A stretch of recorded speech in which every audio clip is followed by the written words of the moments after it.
والسلام على أشرف الأنبياء والمرسلين نبينا محمد وعلى آله وصحبه أجمعين، أما بعد، فقد قال الله تبارك وتعالى في القرآن المجيد: أعوذ بالله من الشيطان الرجيم، بسم الله الرحمن الرحيم. محصنات غير مصافحات ولا متخذات أخدان. صدر محترم، حکم صاحبان، مشفق مربی اساتذہ کرام، میرے عزیز ساتھی، آج کے اس سالانہ تقریری انعامی مسابقہ میں ہمیں جس موضوع کا مکلف بنایا گیا ہے وہ ہے مخلوط تعلیم اور معاشرے کو اس کے برے اثرات۔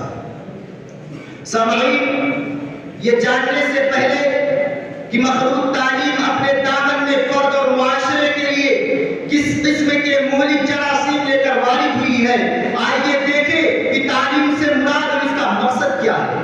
تعلیم کا مطلب آگاہی حاصل کرنا، معلومات میں اضافہ کرنا، اس کا مادہ علم ہے جس کا مطلب جاننا اور سیکھنا ہے۔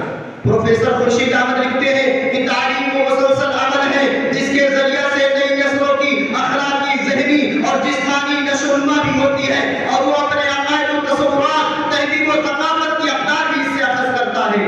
دور قدیم سے لے کر آج حاضر تک کے تمام ماہرین تعلیم نے تعلیم کی غرض و دائر یا اس کی مفہوم پیش کرنے پر غور کریں تو سب میں ایک بات مشترک نظر آئے گی، وہ یہ کہ تعلیم انسان کو تہذیبی اقدار سکھانے کا ذریعہ ہے۔ یہ الگ بات ہے کہ ہر معاشرے میں تہذیبی اقدار اپنی اپنی ہوتی ہیں، لہذا ہر مذہب، ہر ملک اپنی اپنی تہذیبی اقدار اور روایات کے تناظر اور نئی نسل کو اپنا حامل بنانے والا نصاب تعلیم اور طریقہ تعلیم اختیار کرتا ہے۔ ہم الحمدللہ مسلمان ہیں، ہماری معاشرتی اقدار ایمان بالغیب اور تصور آخرت پر مبنی ہے، لہذا ہمارا طریقہ تعلیم اور نصاب تعلیم دیگر اقوام سے مختلف ترجیحات کا حامل ہے۔ ہم مغربی ممالک کے طریقہ تعلیم کو کسی بھی صورت قبول نہیں کر سکتے۔ ایمان بالغیب اور تصور آخرت کی وجہ سے ایک مسلمان اور ایک غیر مسلم خصوصاً مغربی باشندے کے درمیان بہت فرق ہے، جیسا کہ اللہ رب العالمین علم کا مقصد معرفت الہی قرار دیتا ہے، جیسا کہ اللہ رب العالمین کا فرمان ہے فَاعْلَمْ أَنَّهُ لَا إِلَهَ إِلَّا اللَّهُ، جبکہ مغربی تعلیم کا تمام فلسفہ انکار الوہیت پر مبنی ہے۔ اسی طرح ہمارے لیے ہر کام میں نمونہ، آئیڈیل اللہ کے پیارے نبی جناب محمد الرسول اللہ صلی اللہ علیہ وسلم کی ذات گرامی ہے، جیسا کہ اللہ کا فرمان ہے لَقَدْ كَانَ لَكُمْ فِي رَسُولِ اللَّهِ أُسْوَةٌ حَسَنَةٌ، جبکہ اہل مغرب کے یہاں کسی نبی یا لیڈر کی ذات بطور نمونہ نہیں۔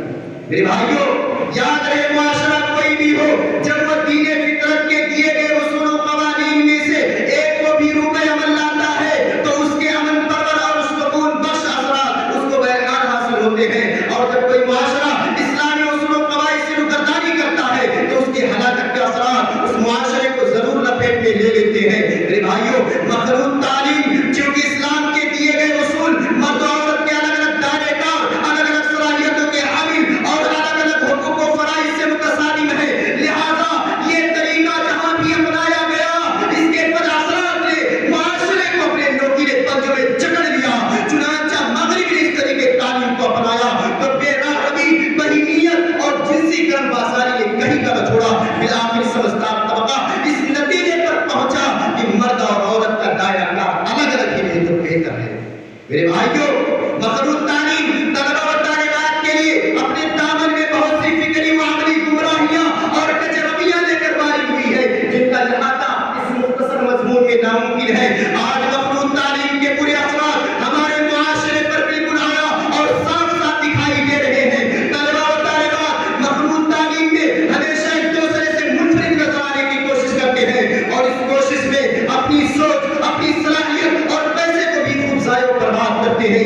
امام ابن حزم رحمۃ اللہ علیہ لکھتے ہیں کہ اگر مرد یہ محسوس کرے کہ وہاں پر نامحرم عورتیں بھی موجود ہیں جو اس کی باتیں سن رہی ہیں تو اس سے غیر معمولی اور خلاف دستور اقوال و حرکات صادر ہوتے ہیں، اور وہ ایسی باتیں کرتا ہے جس کی ضرورت نہیں ہوتی۔ بس اوقات حلیہ انتہائی مذاقہ خیز بنایا جاتا ہے تاکہ لڑکیوں کی توجہ اس کی طرف مذکور ہو، مثلا کبھی لمبے بال رکھنا، کبھی پینٹ شرٹ کڑھائی دار کرتا پہن کر کے سامنے آ جانا، کبھی لیکر پہن کر کے سامنے آ جانا، کبھی پانیاں چھلنے اور ربڑ لگا کر کے گھومنا۔ اسی طرح لڑکیاں بھی منفرد نظر آنے کی کوشش کرتی ہیں، اور اس کوشش میں اپنی کپڑوں کے ڈیزائن، چال چلن، لیس بیک اپ کے انداز،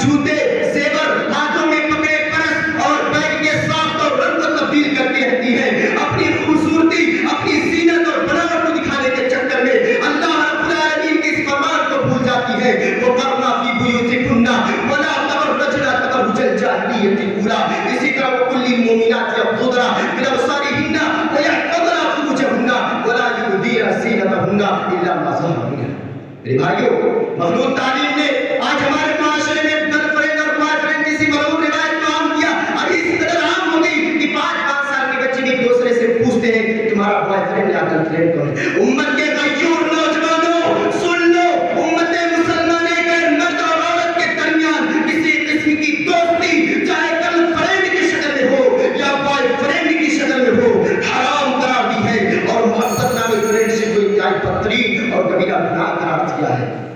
اس شعر کے ساتھ میں اپنی بات کو ختم کرتا ہوں کہ بڑھ جاتا ہے جب ذوق نظر اپنی حدوں سے ہو جاتے ہیں افکار پراگندہ و ابتر. آغوش صدف جس کے نصیبوں میں نہیں ہے وہ قطرے نیسا کبھی بنتا نہیں گوہر، وہ قطرے نیسا کبھی بنتا نہیں گوہر. آخر میں اللہ سے دعا ہے کہ اللہ رب العالمین ہمیں قرآن و حدیث کی روشنی میں اپنی زندگی گزارنے کی توفیق دے. آمین. وآخر دعوانا الحمدللہ رب العالمین. السلام علیکم.